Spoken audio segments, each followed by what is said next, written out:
As we have touched on playing chromatic scales or some elements of scales together with both hands in the previous phases, previous sections, now I'd like to focus on chromatic and diatonic scales, played in a certain way that will help your coordination develop and help your speed increase and your freedom increase as well during your practice or during your playing.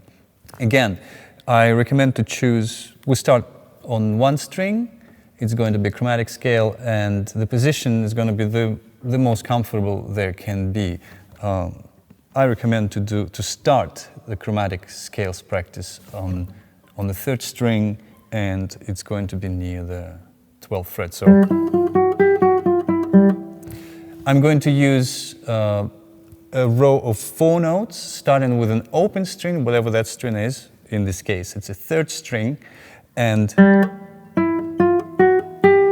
going all the way through the little finger and back. And the next set is starting with the open string again, except then I go into the reverse order.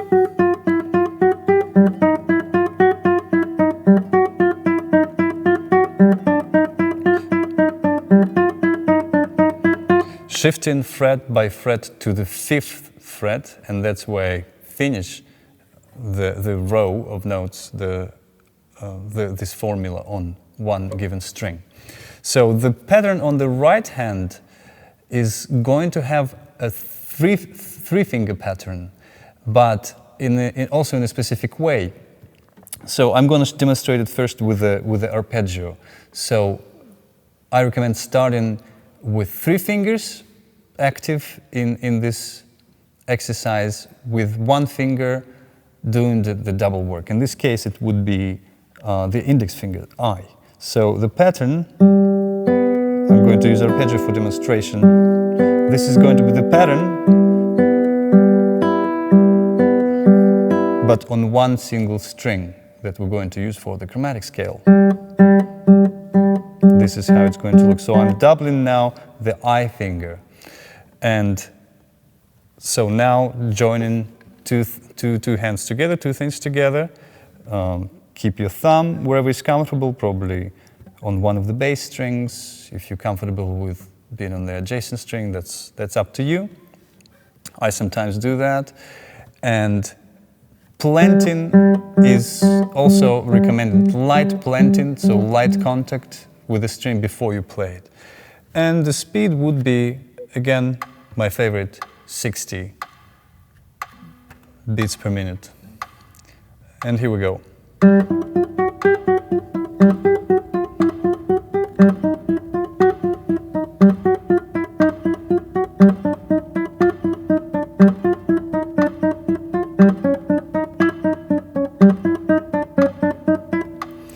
And so on through the 5th fret. You can start half that tempo just as you begin that exercise, beginning to study, to learn this exercise. It can be.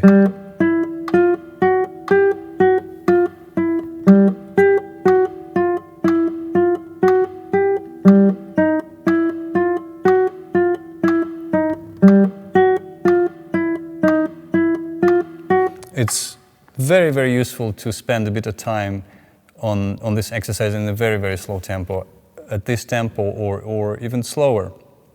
And the importance of going both directions, starting first with the index finger going up and down, and then vice versa with the little finger going up and down, is creating a good sense of balance and alignment, because it does feel different technically and even psychologically when we start this thing with this finger versus this finger.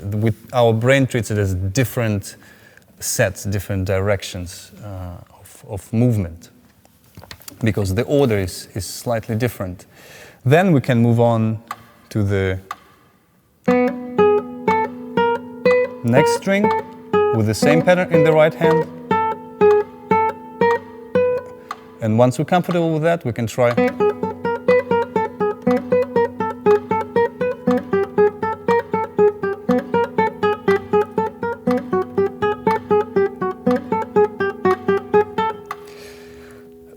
It is important to plant the fingers, but you can eventually, depending on how fast and how comfortable you are, you can drop the planting.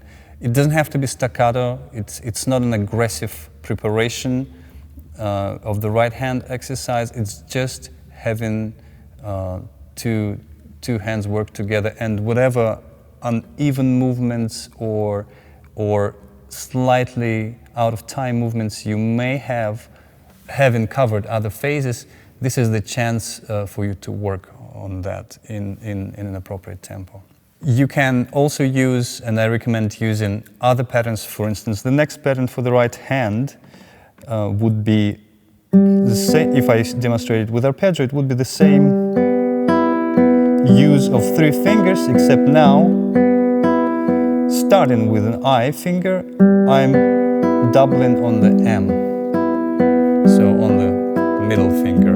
And this would go in the same way, starting with I, first on the open string,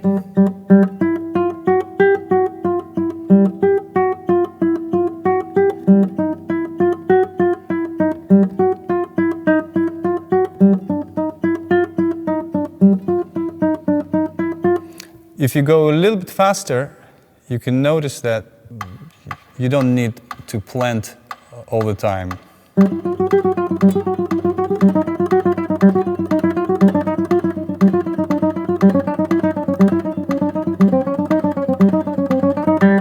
So this would be 120, which is a challenging tempo. It's already pretty fluent tempo, and it will take time to direct and control well all 3 fingers. So, but try to take your time moving up the tempo and don't push yourself, don't rush. And the final pattern would be doubling the A finger in the right hand. So this would be using the arpeggio.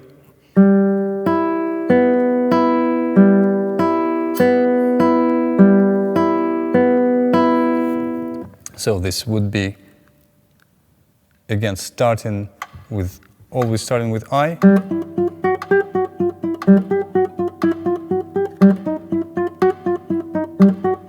But now, A finger is the one that works the most.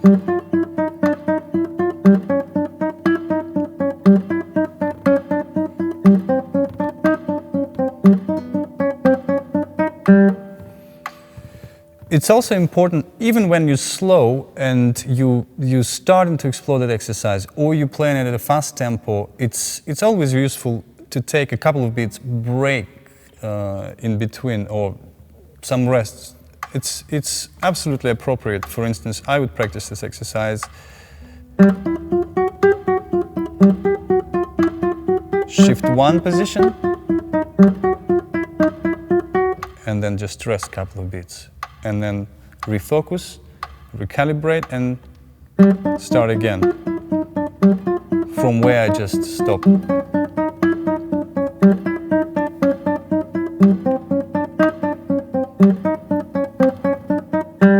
So again, it is important to rest not only between each note you play, or trying to rest as much as you can, trying to relax, but also relax between sets and eventually between sections, so you take appropriate time to recover. There are further left-hand patterns that I recommend to use, and they also serve different purposes within the chromatic context right now. This one would start at the 5th fret, and the pattern is as follows.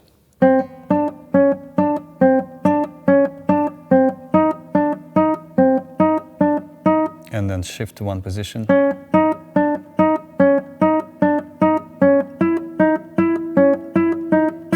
Shift further position. And further.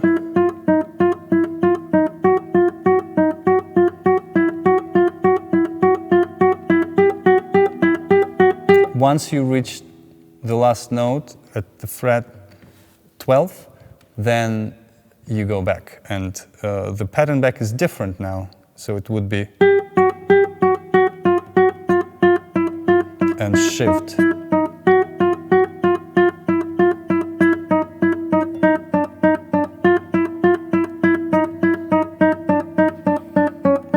until you reach the 5th fret again. And at this point you can change the string and change on to the next string. So if the whole set, if I play the whole set, it would sound like this.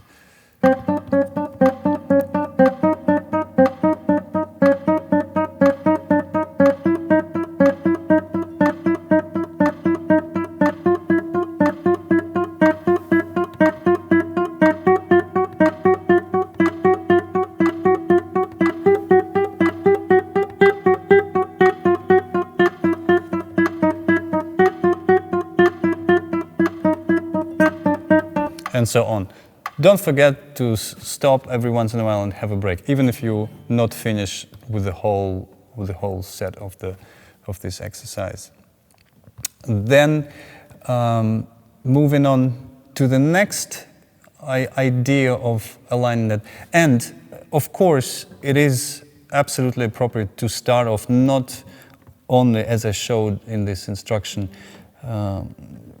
with one finger. You can start each pattern with a different finger, and they're all described and suggested in the written appendix for this instructional video. The next step would be to play each note twice, so it would be again a chromatic scale, but now every pitch is played twice, so it would be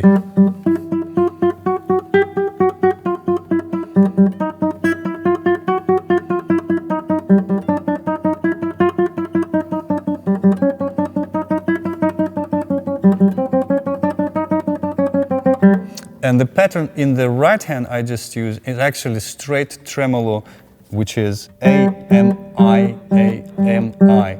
So this is 3 fingers, and we would think it's good for playing triplets, but I'm actually trying to play within the 4-note pattern. So it would be each pattern. I would start each pattern with a different finger in that case. So, and for the coordination, it's actually sort of like multitasking, because here we have 3 fingers responsible for the 4-note sets, and here it's, as usual, 4 fingers, which is at first confusing, but at this stage it's good to challenge the brain and challenge our coordination to align with that idea. And having already played the patterns that doubled one of the fingers in the right hand, this is a pretty useful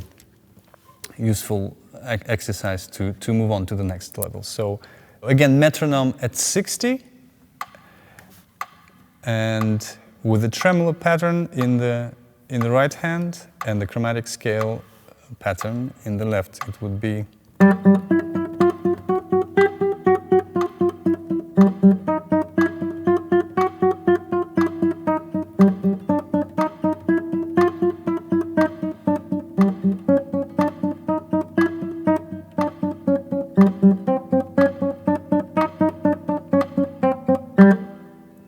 and the same on the next string.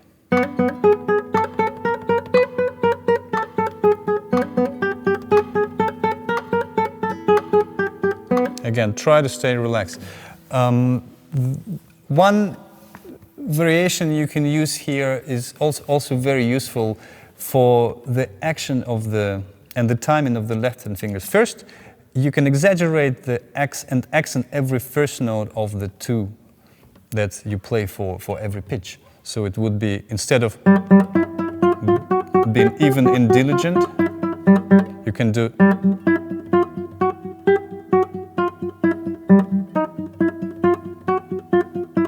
where every second note comes as sort of an echo of the first one you played. And then you can reverse and play the second note as an accent and the first one as sort of a leading in weaker notes. So that would be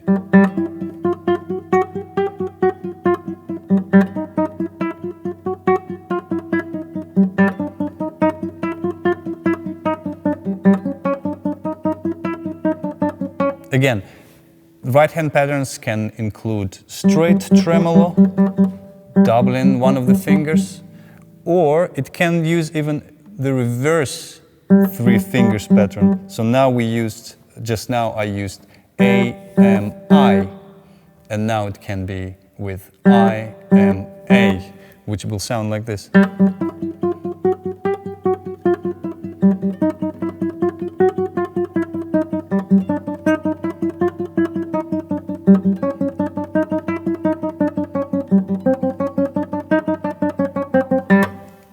And of course, spend enough time with metronome so your timing is correct and your rhythm is correct, and you're not speeding up or slowing or dragging without being aware.